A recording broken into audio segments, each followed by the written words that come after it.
சாராயம் விற்று அதிலே ₹1 வருமானம் பெறாத குஜராத் அரசு வருஷத்துக்கு 20,000 கோடி ரூபாய் சர்ப்ளஸ்ல பட்ஜெட் போடுறாங்க.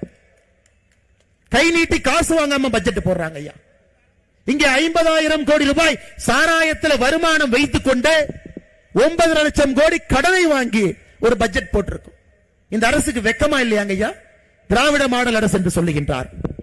வெக்கப்படாம கூச்சப்படாம இது நம்பர் 1 அரசு, இது திராவிட மாடல் அரசு. முதலமைச்சரை எல்லா மக்களும் அப்பா அப்பான்னு கூப்பிடுறாங்க. எனக்கு ஒரே பூரிப்பா இருக்கு. யார் அப்பான்னு கூப்பிடுறான்னு எனக்கு தெரியாது. யார் அப்பான்னு கூப்பிட்டு நான் பார்க்கல. ஐயா யோசிச்சு பாருங்க. நான் இப்ப சொல்றது நல்லா யோசிச்சு பாருங்க ஐயா. ஆசிரியர்கள் கண்ணியம் மிக்கவங்க ஐயா. நம்ம எல்லாமே ஆசிரியர்கள் இல்லை என்றால் நம்ம யாருமே இங்க இருக்க முடியாதுங்க ஐயா. ஏதோ ஒரு இடத்துல ஒரு நல்ல ஆசிரியர் இருந்த காரணத்தினாலதான் நம்மளை அடிச்சு திருத்தி நம்ம எல்லாம் பக்குவப்படுத்தி இங்க உட்கார வச்சிருக்கிறாங்க. எனக்கு தமிழகத்தில் நான் சொல்றதை நல்லா கேட்டுக்க ஐயா. கடந்த 3 ஆண்டுகள்ல பாலியல் குற்றத்தில் சிக்கிய ஆசிரியர் பெருமக்களுடைய எண்ணிக்கை 238. கடந்த 3 ஆண்டுகள்ல பாலியல் குற்றத்தில் சிக்கிய ஆசிரியர் பெருமக்களுடைய எண்ணிக்கை 238. நான் திகார் ஜெயிலில் இருக்கிறாங்க, சென்னை சென்ட்ரல் ஜெயிலில் இருக்கக்கூடிய அக்யூஸ்ட பத்தி நான் பேசலீங்க ஐயா. அவங்கள பத்தி பேச. ஆசிரியர் பெருமக்கள் பாலியல் குற்றத்தில் ஈடுபட்டவங்க 238 பேர். இந்த அநியாயத்தை பார்த்திருக்கீங்களா ஐயா? தமிழகத்தினுடைய கல்வித்தரம் எங்க இருக்குன்னு எல்லாருக்கும் தெரியுங்க ஐயா. அதல பாதாளத்தில் இருக்கு. அதல பாதாளத்தில். ஏன்னா மோடி ஐயாவை பொறுத்தவரை கல்வி கற்றவர்கள் இந்தியாவை ஆளணும், தொழிற்சாலைகள் தொடங்கணும், வேலை வாய்ப்பை உருவாக்கணும்.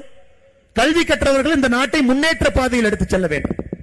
திராவிட முன்னேற்ற கழகத்தை பொறுத்தவரை கல்வி கற்காதவர்கள் போஸ்ட் ஓட்டணும், திமுகவினுடைய கொடியை பிடிக்கணும்.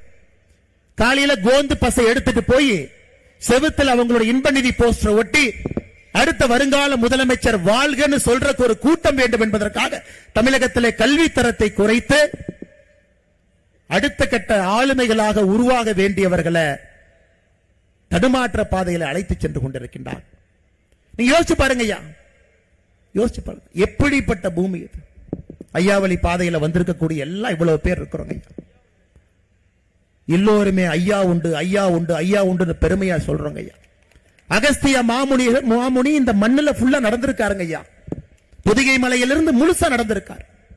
இந்த மாநிலத்தில் 50,000 கோடி ரூபாய் வருமானம் சாராயம் மூலமாக 50,000 கோடி ரூபாய் வருமானம்.